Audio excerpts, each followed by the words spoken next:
So the topic for today, as you just heard, is global small caps outperform, evidence from past 100 years. I apologise, it's a little bit of whiplash from the last presentation, learning about exciting new digital assets that are 13 years old.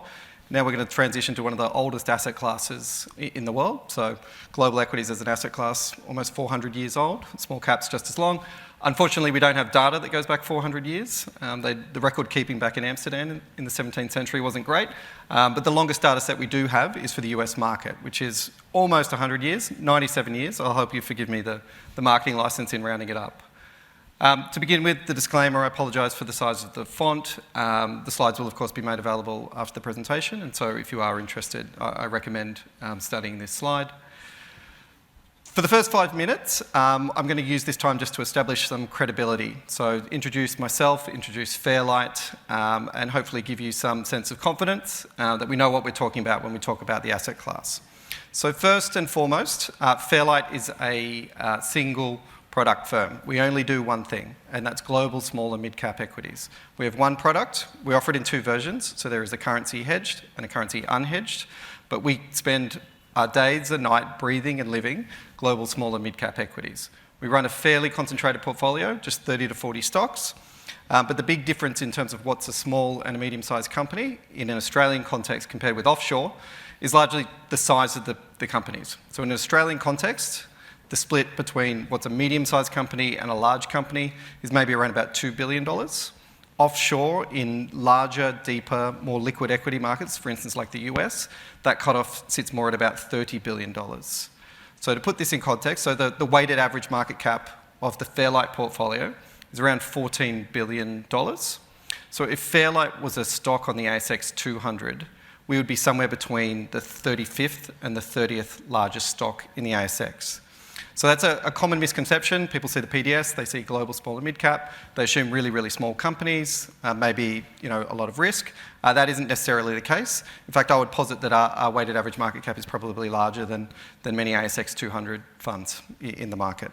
So that's just something to keep in mind. The style you see there is long-only quality. I would probably even caveat that further and say it's quality at a reasonable price, or we're quality investors with a value bias. So we're not just trying to close our eyes and buy the highest quality businesses we can find.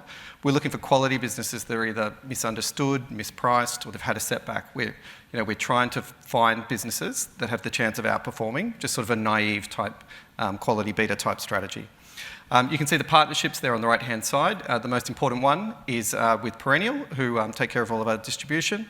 From Perennial, we have a couple in the room today. So Mark, maybe raise your hand, and we have Pike as well. Anybody who's interested, thinks that this is an interesting presentation, wants to learn more, the three of us will be by the Fairlight booth afterwards. So I encourage you to come and introduce yourself. Okay, the team you see in front of you, you can see it's a tight team, just the four of us. The reason for this is we've very much built Fairlight around a boutique culture. For those that aren't aware, there's strong evidence that shows that boutique investment firms outperform, and the reason for that outperformance is alignment. Okay, so the four gentlemen you see on the screen in front of you, we've only really got one job, and that's to find the best 30 to 40 investment opportunities in the global small and medium-sized market in the world. And that's really where we put all our energy. Everything else, as a business, we outsource. I'm one of the two portfolio managers in the team. My co-PM there, Nick Cregan, he spent the bulk of his career in global small and mid-cap equities. He's run them as a portfolio manager onshore and also offshore. And we're supported by two analysts who, again, have spent the bulk of their career in the asset class. So we really are, we're specialists in this asset class. It's all we do. It's all we live and breathe. On that topic of alignment, everyone on that screen is a shareholder in the firm. Everyone's a substantial investor in the fund. So to the best of our ability, we want to make sure that if Fairlight performs, then Fairlight succeeds and our clients succeed. So again, it's all about alignment. The return history, you can see in front of you here. So it's a solid return history. We're quite proud of the numbers. You can see roughly 15% per annum absolute returns since the formation of Fairlight. That translates into an alpha of around about 5% per annum, which again is a solid number. You can see the historical return profile has typically been defensive. So in late 18 and during COVID, we're a long-only fund, so if the market's down, we'll be down too, but we have been more resilient. Those with a more of an eagle eye will notice that we have had a tougher start to the year this year. a reasonable question is to ask, why is that? So it's largely down to what's happening in energy and commodity markets. So within equity markets, there's kind of two sectors that are up really strongly year to date. That's energy and metals, and everything else is down. As a quality manager, we're focused on buying businesses that increase in value by 10 to 15% consistently every year. We leave the other parts of the market where you've got to be really good at calling the cycle, sort of the real macro or heavy industrial type areas. There are investors who can do that. There's a lot fewer than who can claim they can do that, to be clear, but there are people who have that as a specialty. That's not what we focus on. Instead, we focus on really trying to understand the great business models and then trying to buy those business models when they're on sale.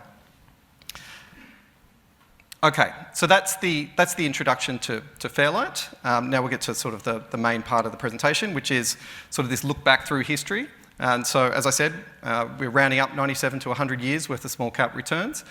The database we're going to use it's called the Ibbotson database. It's a fantastic database.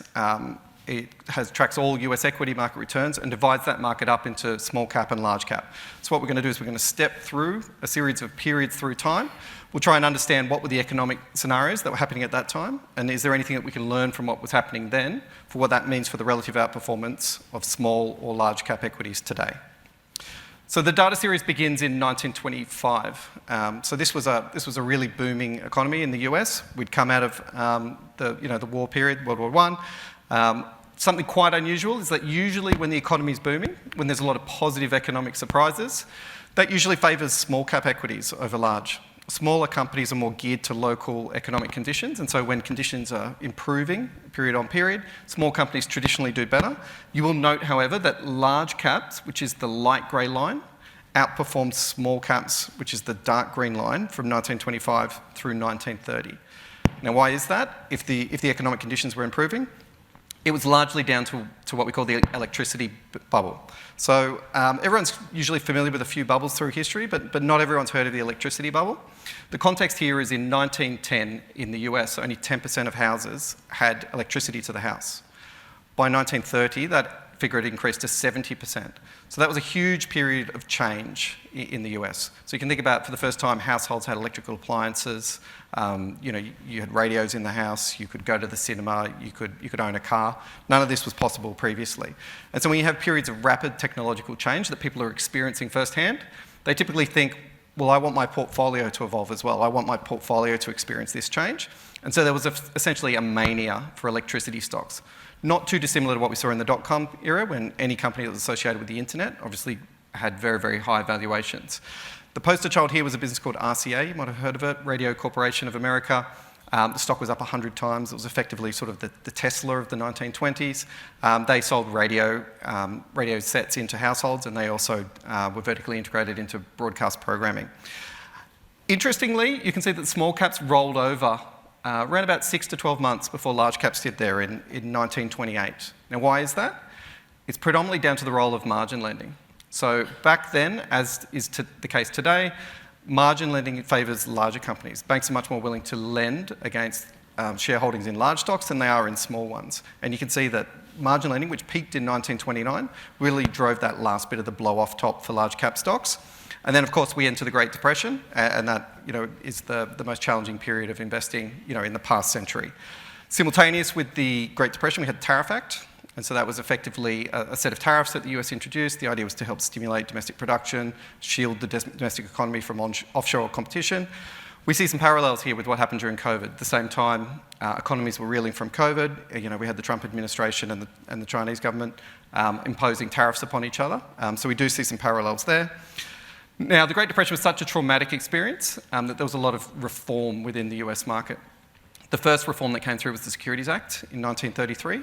Prior to the Securities Act, there was no obligation on companies to report their financials on time to investors.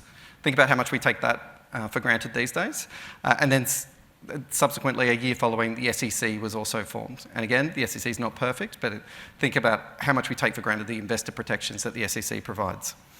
The end of the period, you can see there that we're starting to get social spending, so Social Security and the New Deal. And so as governments try and essentially stimulate economies back to health. But I mean, this, to be clear, I mean, this was the hardest period in time in the last century to be an equity investor. Okay, so these are the poorest returns that we're going to see through the past 100 years. And given it was such a difficult period, it probably isn't that surprising that small companies underperformed large companies through that period. The next period, however, has a much better story. Okay, and so if there was a period to avoid, if you've got access to a time machine and you want to set the dial to a year, whatever you do not set it to 1925, but I strongly urge you to consider 1940.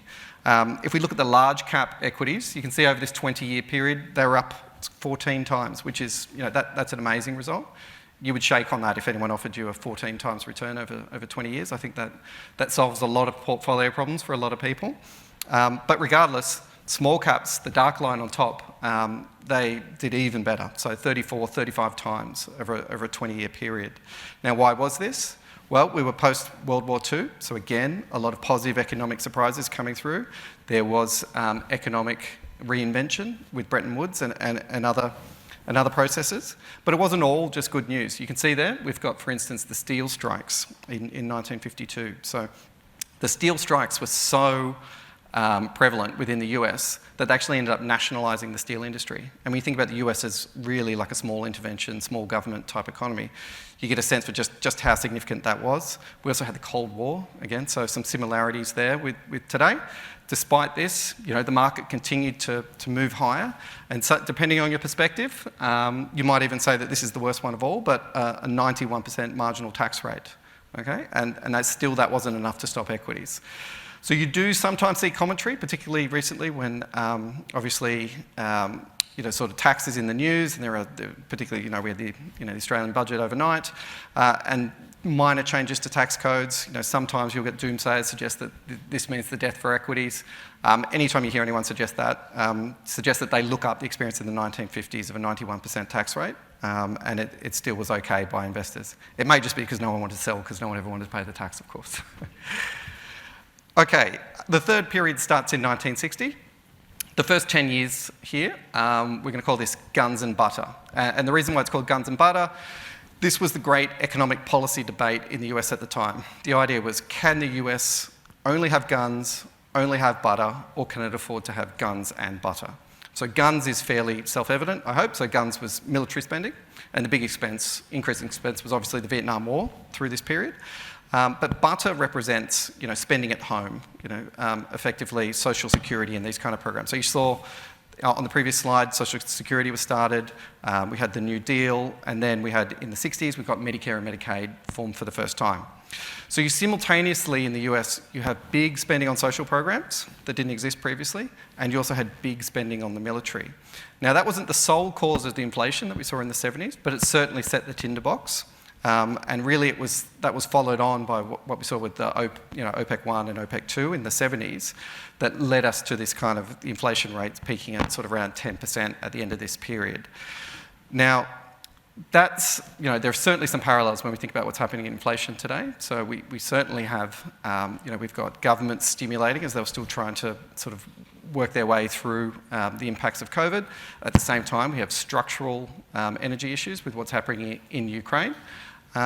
But interestingly, you can see here, despite all that bad news, the returns to small caps was, sort of 13, 14 times over 20 years.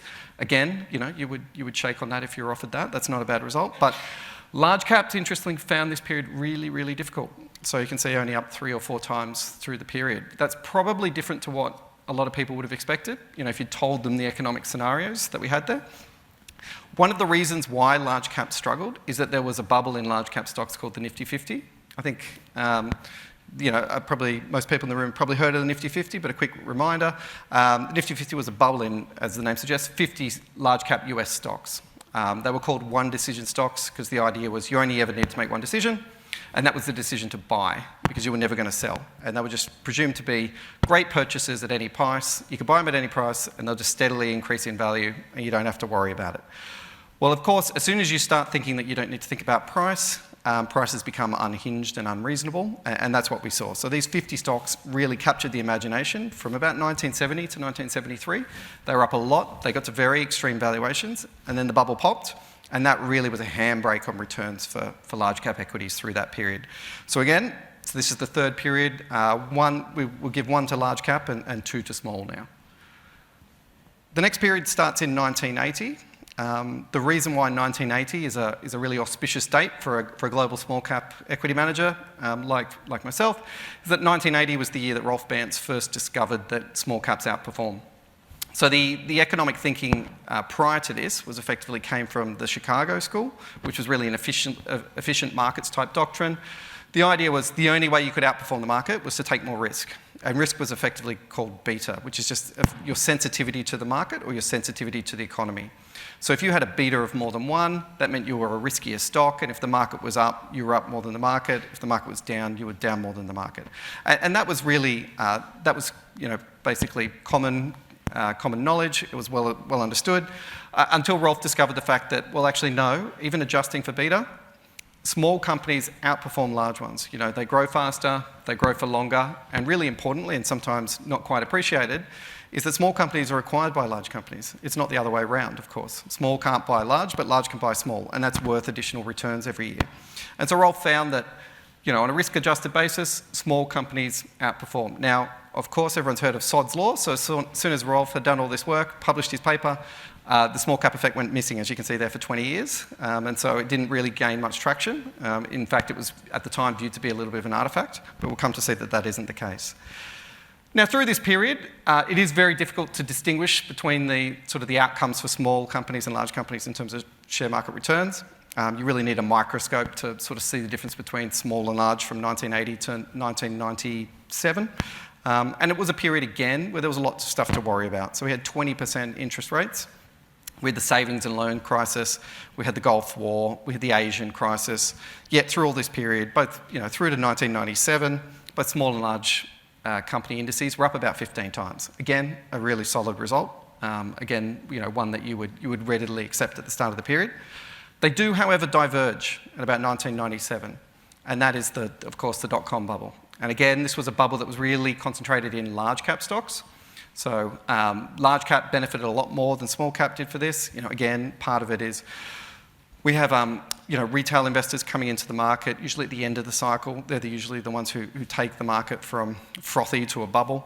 And they're typically buying stocks that they've heard of. They've typically heard of more about large companies than they have small. And so large stocks tend to benefit more from bubbles. And in fact, we've seen 3 bubbles now: the electricity bubble, Nifty 50, and now the dot-com. And all 3 bubbles have really been concentrated in the large cap markets.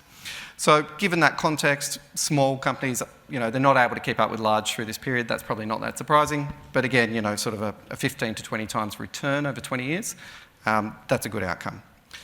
So to catch up to today, this is our final period we're going to look at. The period starts in 2000. Now, this was a period where the dot-com bubble was really starting to unwind. So it unwound through 2000, through sort of 2002, 2003. And at the same time, perhaps a little less appreciated, you simultaneously had a lot of fraud uncovered in large cap stocks. So for those that everyone probably knows the name Enron, the energy trading fraud. There was WorldCom, which was a sort of a telecom roll-up fraud. The commonality between these was, of course, Arthur Andersen, the disgraced accounting firm and auditor for these businesses. But that shattered a lot of people's confidence in large cap stocks because traditionally, the perceived wisdom is that small is riskier than large. You can just buy large because a large company, of course, there's no fraud there. The early 2000s really proved that wrong. The fraud was really concentrated in the large companies. And so you combine the dot-com bubble unwinding with the discovery of all these frauds, and that really set this period up for small cap outperformance over large. Now, there have been obviously some big setbacks through this period. We had the GFC, which was sort of traumatic for both large and small, and similarly again for COVID. And yet through this period, and particularly probably most interesting, despite the emergence of FANG, sort of the US large cap tech names, small companies still outperformed through this period. Now the caveat, of course, would be that the last 4 years, large cap have actually, you can't really see it on the chart because of how it's compounded out, but for the last 4 years, large has actually outperformed small. Why is that? It's largely down to sort of the amazing returns from sort of a handful of names in the large cap US tech names. So you think about names like Apple and Facebook and Microsoft and these kind of names. We're now getting to the point today where the S&P 500 is now very, very concentrated in terms of the large 5 companies. So there's in around about the 25, they represent about 25% of the S&P 500. Apple itself is close to 8% of the total index. That is quite concentrated versus history. So if you look through history, the last time it was this concentrated was the dot-com bubble. It got to about 28, the top 5 largest companies represent about 28% of the S&P 500. And then if you want to find another point in time where the S&P 500 was ever so concentrated, you have to go back, effectively all the way to the railroads. So it is unusual that we've had this period where the biggest companies in the large cap index have produced such amazing returns. It is unusual versus history, but history would also suggest it's also unsustainable. If you're essentially betting this to continue for another 10 to 15 years, you're effectively betting that the S&P 500 is renamed the S&P 5 within a decade or so, which is possible, but history would suggest is probably a little unlikely. Okay, so that's the discrete periods. I think what I'm trying to remember, I think we've got 2 where large cap came in ahead and 3 where small caps came in ahead. So if I understand how compounding and maths works, when we put all those periods together into a 197-year history, we should see small caps come out ahead, and we do. So my background is I'm originally an engineer, and so in engineering, whenever you have a compounding time series, like a rule is you have to represent it on a logarithmic chart, otherwise you get kicked out of engineering. I know the same rules don't apply in finance, but old habits die hard. So this chart is in logarithmic form. You can see 97 years worth of compounding. There is a difference, a significant difference in the return you earn from small caps versus large. On an annual basis, it's only about 1.5%, but you compound 1.5% for enough times, and you get to a really sort of impressive difference. Now, for marketing purposes, I also have this as a linear chart, which obviously looks a lot more impressive, which is why people in finance use linear charts. The problem, of course, is if you look at that chart, you think nothing happened in the first 70 years of the equity market history, but obviously we know that's not the case. The reason for including these charts is to think about, well, really, why do people have allocations to equities in their portfolios? They need part of their portfolio to grow, to outgrow either inflation or to outgrow future liabilities, okay? And so, they're prepared to take on some extra volatility in order to meet those objectives. So what I would suggest to you is if you are investing in equities because you need a part of the portfolio to act as growth, sort of to deliver returns in excess of inflation or inflation plus, then I think it makes sense to consider the part of the equity market that has actually delivered the best growth, the best returns. And as you can see, that is the small cap market. And obviously I'm not suggesting anyone necessarily has to have a 97-year sort of investing time horizon to see those kind of benefits. But as we'll see in a second, you really don't need a horizon quite so long. Okay, so now we have some really simple kind of year 7 maths. We're just going to try and tease out a few conclusions, try and understand, sort of just get some understanding what's the probabilities that investing in small companies is a good idea. This first chart here, we're really looking at, this is for people who are interested in absolute returns. Okay, so they say, I don't care about small versus large, I just want to know, I've got cash today, if I invest that cash in global small companies, what can I expect as an outcome? So what we're looking at here is the probability that you earn a positive return in any one year. Now I went into this exercise thinking it's probably about a 2 in 3, and was positively surprised to come out at around about 75% chance in any one year that small caps will return a positive return. That's pretty good. And then obviously as we extend the time horizon out to 5 and 10 years, that probability starts to move up and gets up to sort of 90% or so. So that's, if we want to think about, there's different ways to think about risk. The most simplistic is, volatility or standard deviation. That's one measure.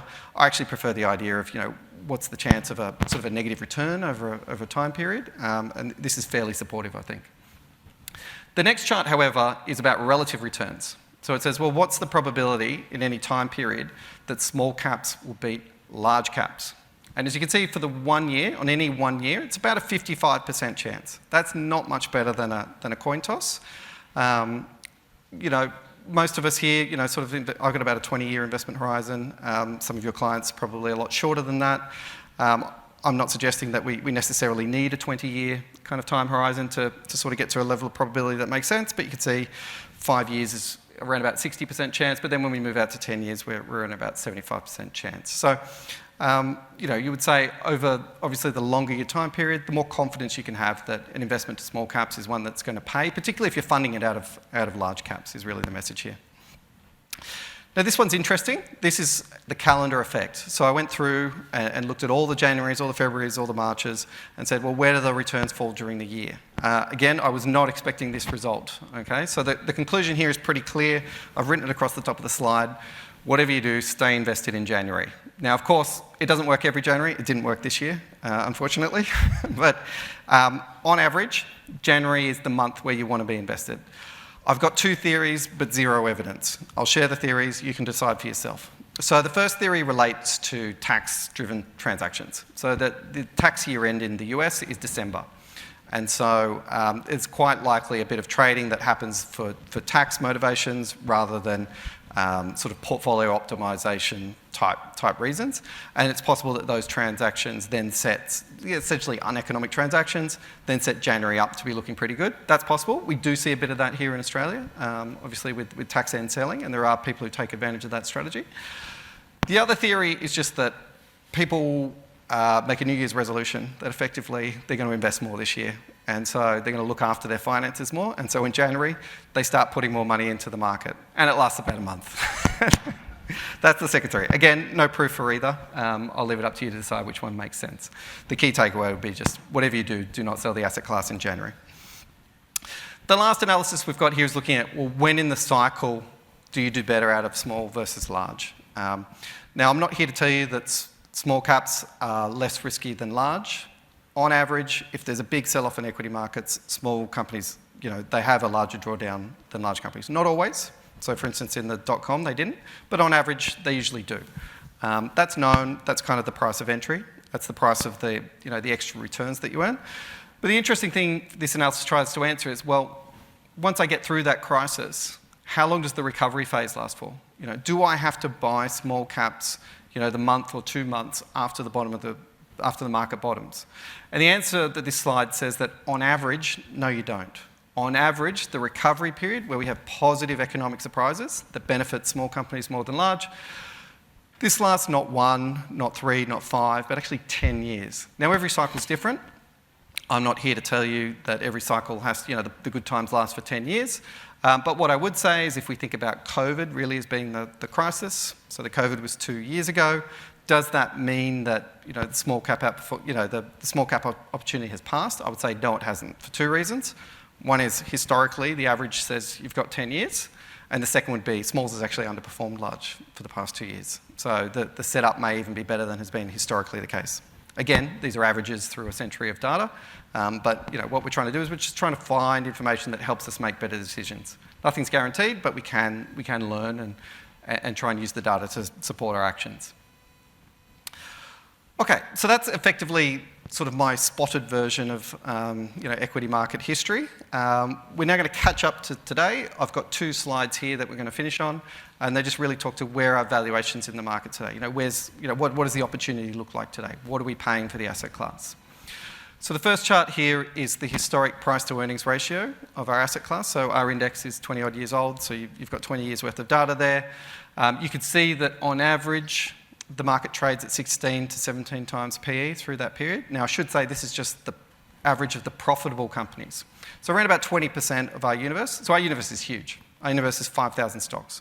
We're not trying to have a view on 5,000. We're just trying to have a view on sort of the 200 best quality within that 5,000. But of those 5,000 stocks, 1,000 don't make any profits. But of the 4,000 that are remaining, they typically trade on 16, 17 times earnings. And that's what we would call kind of a fair price. Interestingly, you can see that where we are today, valuation is not far off where we were at the COVID lows. Now, that probably surprises some people. When you think about the amount of pessimism that we had during COVID, and think about, people were worried about their health, everything they knew around them was shut down, people were effectively isolating at home. To be at a level of valuation that's comparable to that feels like an opportunity to me. Now, I'm not here to tell you that the market can't get cheaper. Clearly it can. You can see the period following the financial crisis, the market bubbled around sort of 13, 14 times. It can obviously get cheaper than where it is today. But what I would say is that historically, when you've bought the market at this kind of valuation, you've typically done better than average returns. So you saw the average returns for US small cap around about 12%. If you buy it at a discount, you give yourself the best chance possible of doing even better than 12. And that's where we are today. So this slide really talks to the case for, I have cash and I'm considering deploying it into global small and mid caps. We would say that this is a sort of an attractive point versus history. You get the asset class at an attractive multiple. And we think that's interesting. So of these two slides, this is what I would call like the tap the table slide. But the next one is the pound the table slide. Okay, this one is if you only take one thing away from you in this 40-minute presentation, let it be this slide. Now, it's a little more complicated to explain, so I'm going to explain it. If it doesn't make sense, please just put your hand up and we'll approach it from another way and we'll try again, okay, because it's important. This line represents the difference in valuation between small companies and large companies. It's the difference in the PE ratios, okay? So if the line is at 0, it means the PE of small companies and the PE of large companies is the same. They're priced the same. If the line's at the top of the slide, it means that small companies are expensive compared to large companies. And if the line's at the bottom of the slide, it means that small companies are cheap compared to large companies. Now, two things should stand out to you on this slide. The first thing would be that orange line, the historic average, doesn't sit on the x-axis. It doesn't sit at 0. It sits somewhere between 1 and 1.5. So why, on average, are small companies priced more than large companies? The reason is because of what we've seen in that 100 years worth of data, that small companies deliver better returns. So it's a superior index. It's a higher returning index. It deserves to trade at a premium, and the market recognises that. Think about like two companies, two stocks, the same in every single aspect, but one grows faster than the other. The one that grows faster than the other has the same returns, same margins, same management. It's worth more from a PE ratio. It's the same with these asset classes. So small and mid normally trades a little bit expensive compared to large. That's the first point.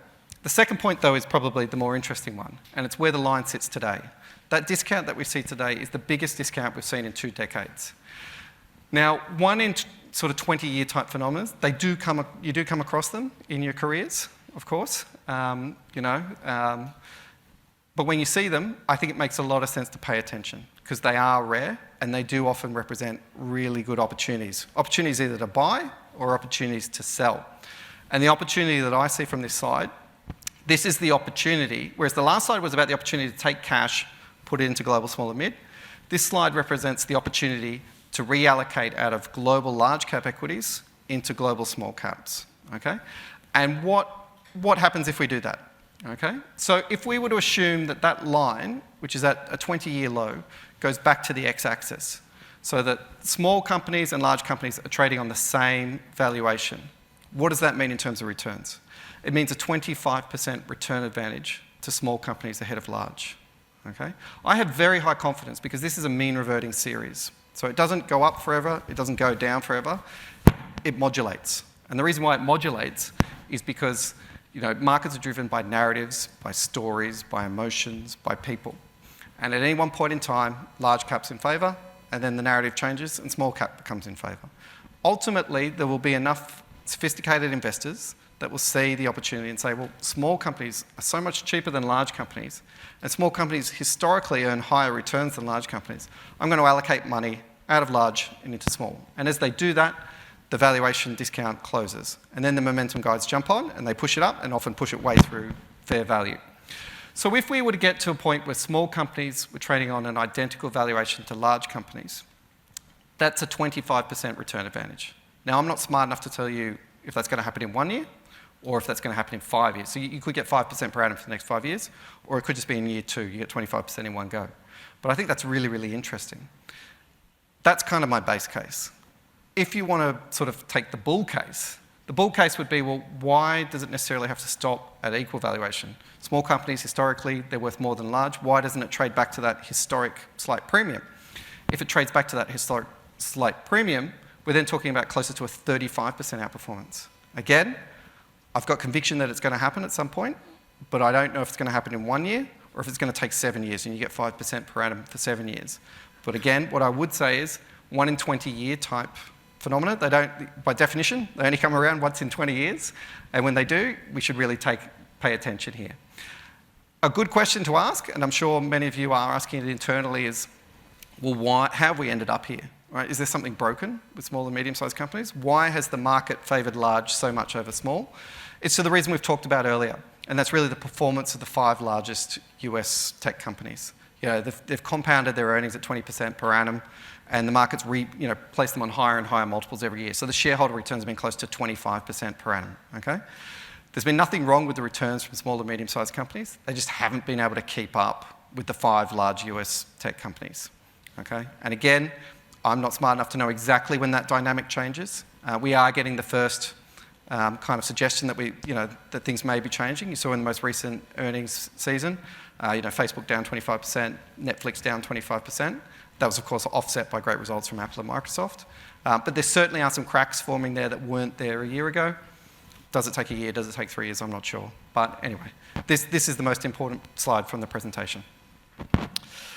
Okay, to finish with the quick summary, I think we've had it drilled into us pretty consistently here. Small companies outperform. That's sort of one of the 2 key takeaways here.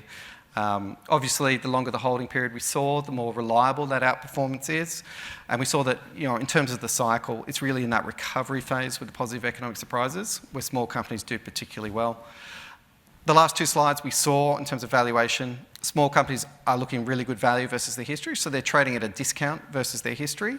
But even more importantly, they're trading at the largest discount to large companies that they've traded at in 20 years. Fairlight, as a firm, as I said, we're global small and mid-cap specialists. It's the only thing we do. Okay? We're a single product firm. Everyone in the firm is heavily invested in the fund.